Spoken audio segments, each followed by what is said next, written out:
Industry XO series sponsored by Epicor and Frost Sullivan. I'm your host, Win Martin, and today we have an exceptional guest joining us, Mr. Vibhu Kapoor, Vice President of Sales and Partner Ecosystem at Epicor. Vibhu has been at the forefront of enabling digital transformation journeys across the manufacturing world. And today we'll explore two pivotal themes with him: the evolution of ERP systems and the growing role of AI in shaping the factory of the future. We have with us Rahul Sharma. He is the Vice President and Global Head of Business and Operational Excellence, Digital Transformation, Sustainability, Investment and Strategy, and Due Diligence. He's ex-PwC, ex-KPMG. Welcome today, both of you, to the show. And as we begin the day, I would like to first set some context. I have known the both of you for about close to a decade now, I must say. And I've seen both of you chasing your North Star personally. And of course, heavily involved in the success of your respective organizations. Vibhu, yourself in India, Middle East, Africa, and the emerging markets, and yourself globally scaling Frost. So welcome to the show. Very successful individuals with us here today. So let me set some context and get things going so that, our audience also gets to know a little bit about the both of you. To start off, let's understand the purpose and the inspiration behind your own journeys. What made you foray into the enterprise tech and manufacturing sector per se, yourself, Vibhu? First of all, thank you, Martin, for the warm welcome. It's an honor and privilege to be here. Very interesting question. I look back 22 years. I've been in the Middle East, worked a little bit in India.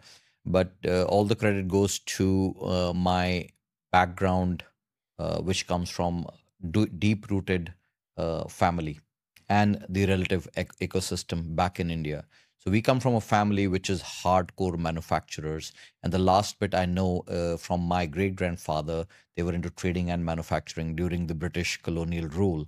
So seeing that throughout my family and the ecosystem, it was all about manufacturing.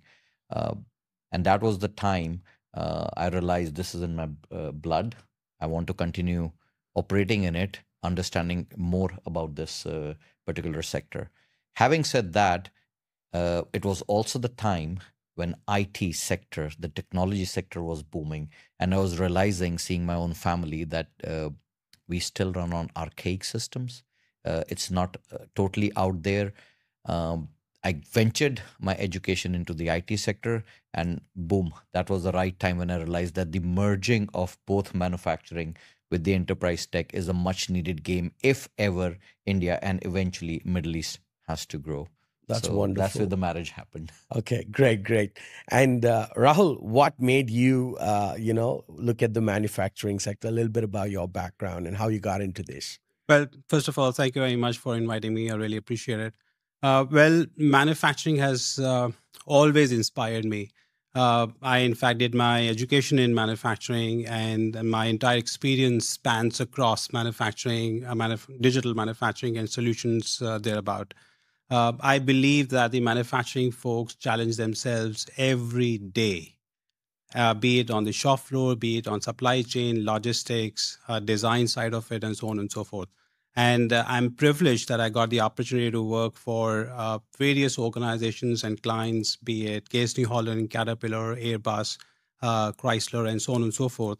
And I got my learnings from there. And now it's time for me to give back to the manufacturing ecosystem. And that's why manufacturing has always inspired me. Great. Isn't it true that you also operated machines on the shop floor earlier on in your career, just to get a grip on things? Yes, that's correct. When I started my career, I was the lathe machine operator on the shop floor. That's where I started understanding the nuances of machines. I fell in love with machines there, to be candid with you. And that's where I wanted to learn more about the interconnectedness between the machines, HMIs, and the entire ecosystem that runs in the shop floor. So that's where, yes, you're right. So I started my career from there. That's wonderful. This is probably a lot of people don't know about you, that you've actually gone on the shop floor, rolled up your sleeves, got your hand dirty, and, gotten a real grip on the real scenarios on the shop floor. Vibhu, when did you kind of realize, like, hey, you know what, between what the software tech tools and everything that exists and the backbone of it, which is the ERP system, that would become a critical component as a transformation tool for the manufacturing sector. When did you see that shift happen for yourself? The shift is still happening. It hasn't stopped. Okay. But a very good question. See, when I ventured into the enterprise tech space, it was tech. It wasn't even enterprise. It was thought as a tech space. An organization would particularly use a backend accounting-based software, which will do maybe a little bit of inventory, maybe do a little bit of shop floor. It was more of a transaction-based system. And I was lucky enough that I started working for organizations like Navision, which eventually became Microsoft Dynamics. Then I worked with SAP, then I worked with Infor, and I'm now running the ship with Epicor Solutions. So all these companies are deep-rooted into ERP primarily for manufacturing, trading, and distribution. And working with many organizations in the last 22 years, a little bit in India, majority in Middle East, somewhat in Africa, I have seen this shift talking to a lot of customers. Businesses have transformed, businesses have grown just because the solution kept getting evolved. The shift probably started happening when industrial revolution hit big time. What started really happening was all these manufacturing organizations, big globalization happened, manufacturing organizations started investing, but their investment was primarily into machines, their core job. What Rahul, you said you've been good at running the machines. The focus was on that, and everybody forgot that there is human in place, there is paperwork in place, there are processes in place. How do you now integrate and manage all that? So tech evolved, and then suddenly the owners of these businesses realized that how important is the machine? Equally important is the backend software, which is going to manage the whole operations. And that's where this shift started happening. And with AI coming into it, the shift continues to happen. So it's not stopped. We will definitely delve into that piece a little later on today. I'm sure Rahul also has his own perspectives to share on that. Rahul, you started off your journey with machine operations, and then, you also transformed yourself into a consultant. And I think over the last almost 2 decades, you've been a consultant. Where do you see that symphony happening when it comes to the shop floor and the manufacturing tech solutions? And where do you see the gap, especially in the emerging economic markets? Yeah. Any organization, and it's true for manufacturing as well. There are 3 aspects to business: people, process, and technology.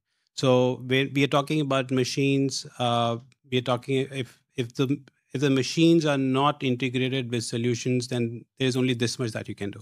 The consumer behavior is changing. The consumer demands are changing. There is pressure on the cost. So cost reduction is an important aspect of the game. Businesses want to increase their revenues and hence take more cash to the bank. Now, if this has to be scaled, then in that case, the solutions need to work in tandem with people, process, and technology.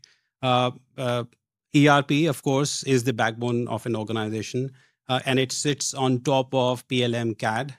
That's one side of the equation. The other is, let's say, manufacturing execution system. Now, if an organization has, let's say, these 3 systems integrated in a manufacturing organization, let's say they are 60 to 70% digital or digitally matured, right? Now, that's why these solutions are important. And the important aspect is how do they integrate and communicate with the people aspect. Most important, one of the things that I'm very fond of saying is that the organization first must look at their processes. And the gap that you spoke about, the gap is not on the solutions or on the tools. The gap is on the processes. If you fix the process and then install and commission digital solutions on top of those organized processes, you're achieving something. But if you are installing or commissioning solutions on unorganized processes, essentially you're digitalizing the waste. And that's something which essentially we strongly advise against. Something you taught me a little earlier on in my career is always ask the question why I'm doing something. Yeah. And then ask and assess where do I currently stand, right? Where do you stand? People, process, technology, where do you stand in these? And you're saying pick process the first and organize that aspect. Um, so where do you think, the current state lies? You said that hey, you need to fix process. According to you, Vibhu, how would you describe, let's say, you have to say one word to describing the current state of global manufacturing, okay? What would that one word be that would describe it? Resilient. That's probably something we all saw during the pandemic, the resilience of the Absolutely. manufacturing sector. I think that's the first one. Supply chains were disrupted all over the world. People panicked. Two industries, in my opinion, stood strong. First was the banking insurance. But banking insurance were able to sustain that disruption because they always had advanced technology backend. Banking could never go wrong. They always were the forerunners in adopting the most cyber secure systems, etc. Manufacturing was the laggard one, to be honest. They were always thinking, okay, I can do it. I'm going to focus on machines. But manufacturing turned around very quickly with the right softwares and tools and technologies. I think that was they've sustained that. They have gone through various technological advancements and some of the supporting softwares, which Rahul, you mentioned, PLM, manufacturing execution systems, and then with the Industry 4.0 IoT devices, MES doesn't work on its own. There are so many other elements, the advanced machinery. All these things were coming and they will come. Manufacturing did not stop. Manufacturers had to adopt, had to change. Somebody in China or somebody in America bought advanced machinery to run, say, plastic manufacturing. Can rest of the world be left behind? If they are left behind, they'll lose their market share. So everybody started adopting. That was the other reason I call resilient. I use the word resilient. Third is, and you will see it quite often, and you'll see UAE government is really promoting it, is sustainability. Sustainability has to be the core of every organization. And as a manufacturer, it is now your responsibility to give it back to the society, whether you want to do it yourself or whether you will be forced down by the government because of the norms, because of the CO2 emissions, because of reducing wastage, saving electricity, etc. This cannot be achieved unless manufacturers invest in the right technology, in the right hardware, in the right software. So I think being resilient is one word which I see will help manufacturing sustain themselves with anything. They can take the hit anytime. My perspective is a little deferred compared to what you're saying. I like to take a little bit more of a broader look as to what happened to the manufacturing and the supply chains that were disrupted across the world. And one of the key reasons to this is large manufacturing units sitting in one end of the world, raw materials being shipped from another part of the world to fulfill them, and those finished products then being shipped back to where the consumer is, which again is in the emerging markets. What I believe should be the future of manufacturing is micro factories, stationed or positioned in cluster formats, closer to the resource, closer to where the raw materials actually exist, which is your emerging markets, which is your Southern Americas, your Africas, and your Asian markets. Because if you're now looking at setting up micro factories closer to where the source of the raw materials are, you tend to reduce the impact or the carbon footprint of transporting raw material. For example, iron ore is shipped out of India to Brazil or to China, and then that finished product is then reshipped back in emerging markets where the infrastructure is actually getting built or paced. So according to me, I think the way the system is broken, or the way the system has been designed in the last industrial revolution, which took place, the concept of mega factories does not apply to the next 50 years of the world. And I think this will turn back into giving a lot of opportunity for technology providers, because larger organizations will have to set up smaller micro factories in emerging economies to, of course, create job pool opportunities, but also create cost-efficient economies of scale. All right, that's my No, perspective. no, totally agree. This is solving a big supply chain problem if we can do that. But the manufacturer who's manufacturing will still continue to do as long as he receives the raw material.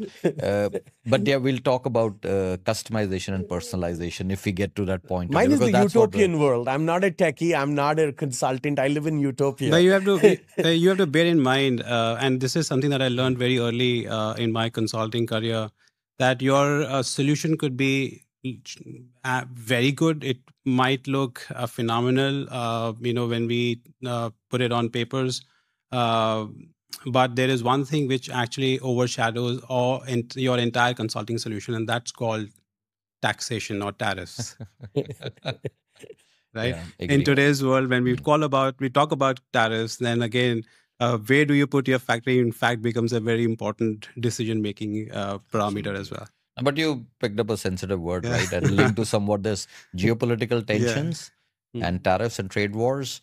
Will it have manufacturers stop producing? No. That's why I use the word resilient. They will find a way. They will continue to do so. Pricing models will change. Raw material will change. Taxation further will define where do I produce, who do I sell to, Yes. where do I buy from. But the manufacturer themselves will stand ground. And I think that keeps the world spinning. Yeah. All right. Now, as we continue to dig deeper into the technological aspect of the manufacturing business, I will allow Vibhu and Rahul to take over at this stage, and I will continue to see where I can add value to this intense conversation. So thank you, Vinay. I'm going to, of course, ask you a bunch of questions, Vibhu.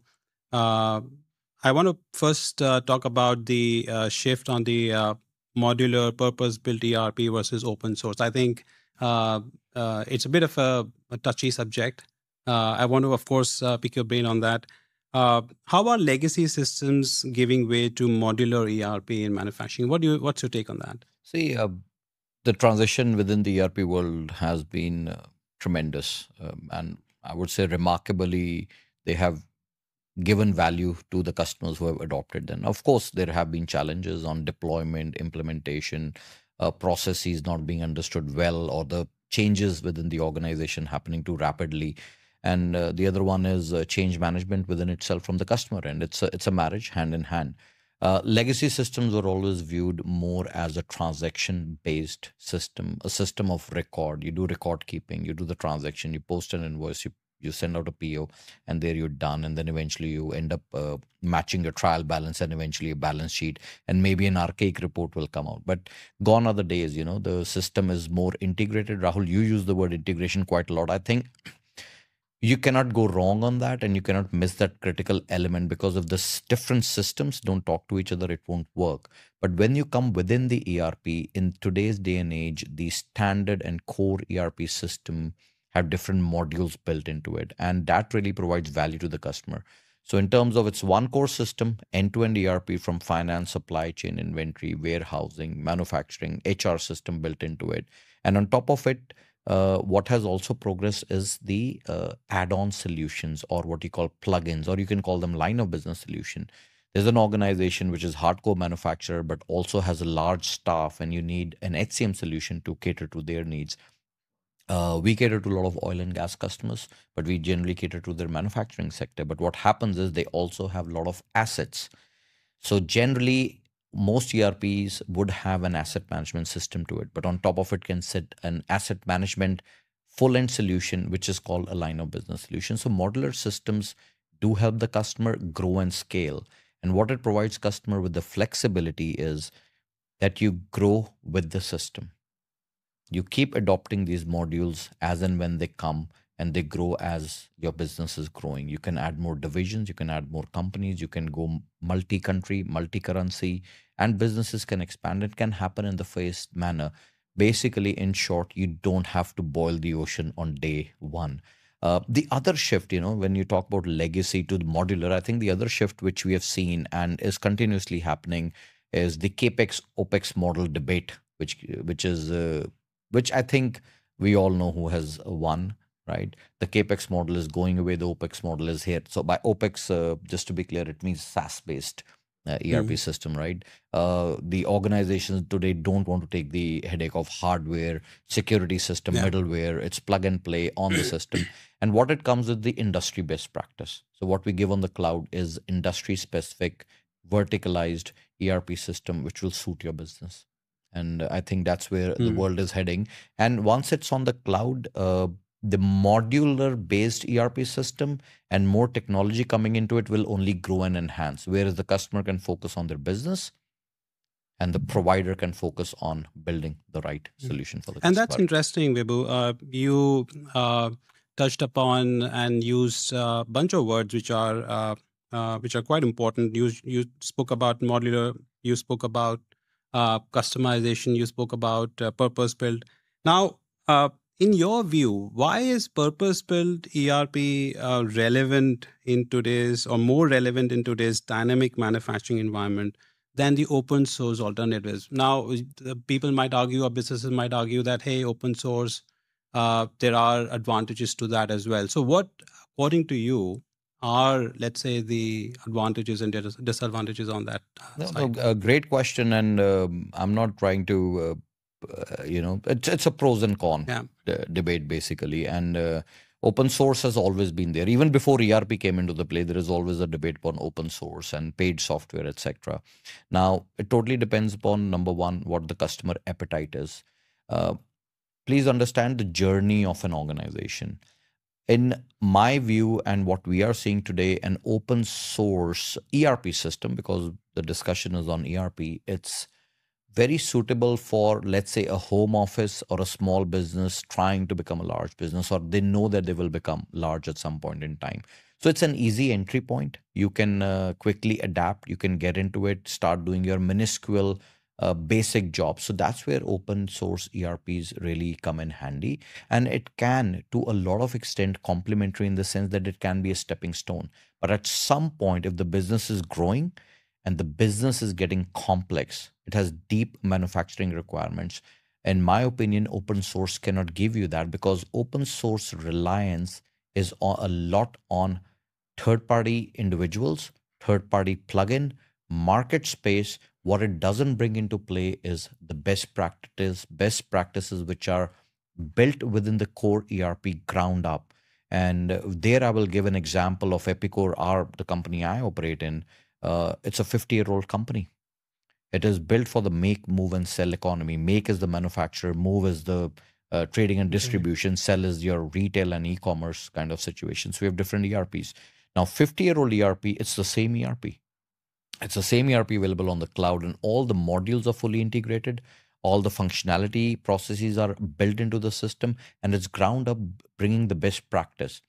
And in the last 3 years, where open source adoption came in a heavy way in this market, and customers who were small, organizations who were just in the starting run, adopted these solutions and they were okay. 2 years down the line, now they're moving into standard tier 1, tier 2 ERP systems because their business has outgrown. And the running cost of an open source ERP sometimes is unpredictable. So in a SaaS-based standard ERP model, predictability is high. And as a businessman, hand on my heart, as a businessman, what is the most important thing for me? I should know what's coming my way. In 1 year's time, how much is my spend? What is my consumption? And if my business is growing, I can purchase more and I know it'll work. So I think those are certain elements which needs to keep in mind when you sort of differentiate and which part of the journey you are in. Let me pick your brain on this now. I think you spoke about that the open source is more relevant to the current status of that organization or the current journey of that organization. Let's say the organization is really starting up and it's a young organization.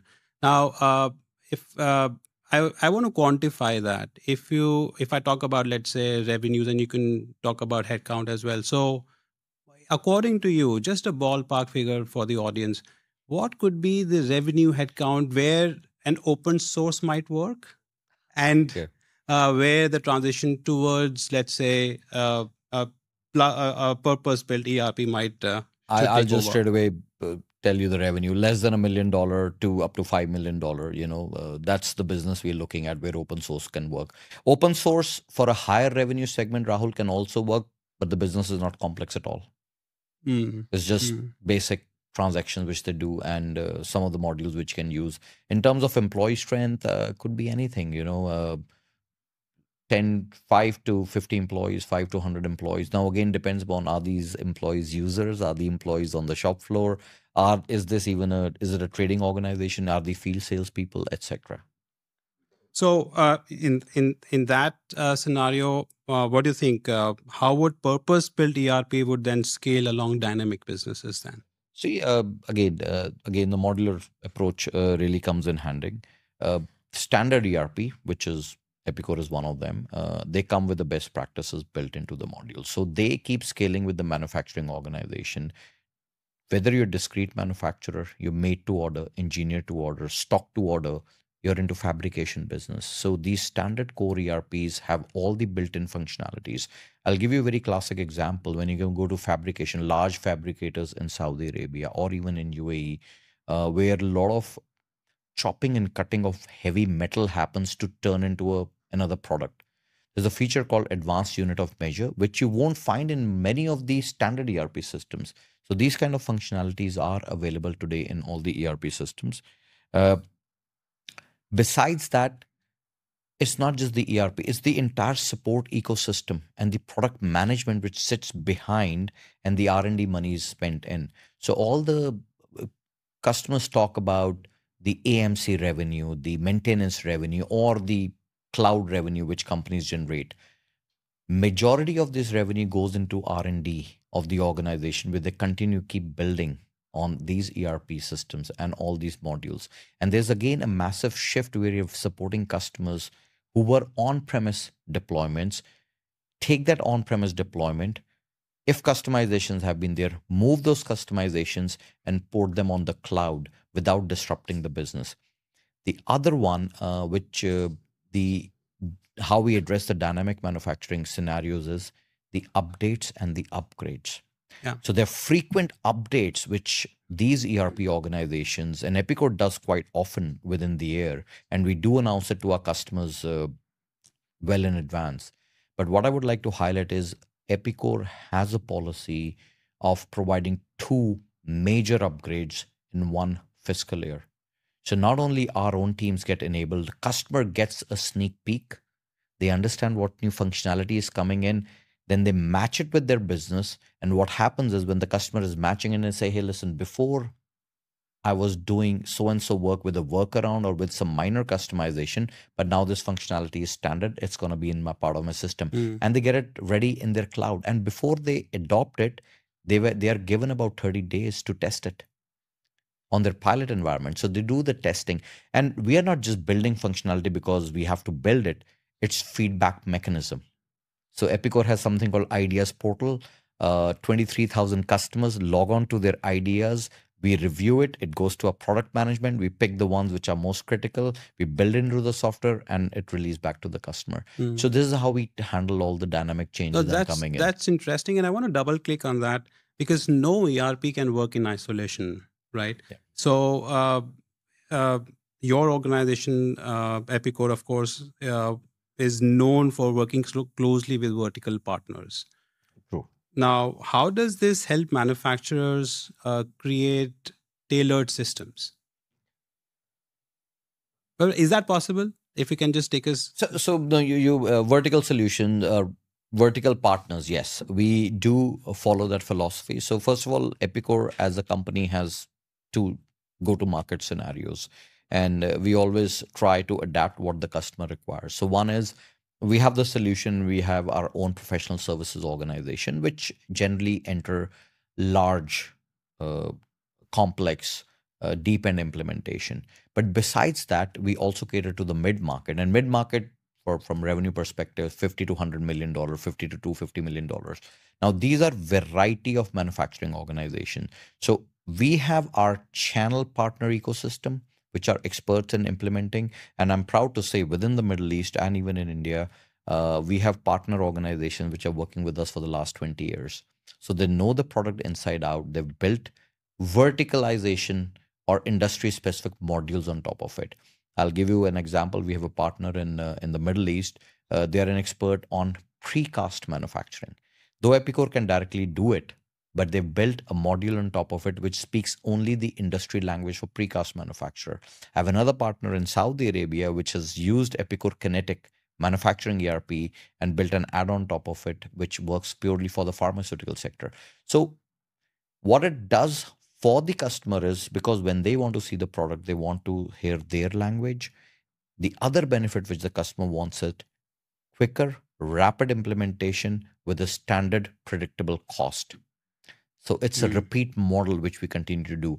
And we have now partners in the region which are focused purely on EPC and project manufacturing. And Middle East is very heavy on project manufacturing, right? So I have partners in the region which can speak that language. We can go to the right type of customer, and we have churned out the whole campaign end to end, and customers are finding great value in it. And we're able to scale across borders now because we are creating references.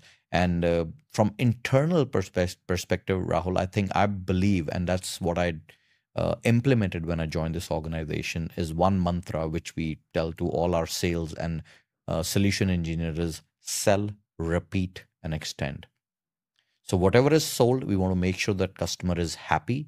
We create a reference and case study out of it. We go and repeat to a similar set of industry, and we do it well. Once they go live, they move to the sell scenario. We have extended it. And then the extension is any campaigns which we do, we target towards that industry because we know we have a strong story to tell over there. And I think we are happy doing it because it gives us a lot of focus. Most importantly, it gives my partner community a lot of focus. And each one of them can create their own revenue streams for themselves, focusing on those specific industries. So sell, repeat, and extend, I think it's a great mantra for success. Yes. Excellent. Excellent. Thank you so much for those insights. And to our viewers out there, if you are evaluating ERP for your operations based on this conversation, would you choose modular or open source? Let us know more in the comments. And while you're doing that, I'm going to continue to pick their brains while they go back into another intense discussion. This one's a very exciting one. The whole world is buzzing about it. It's artificial intelligence.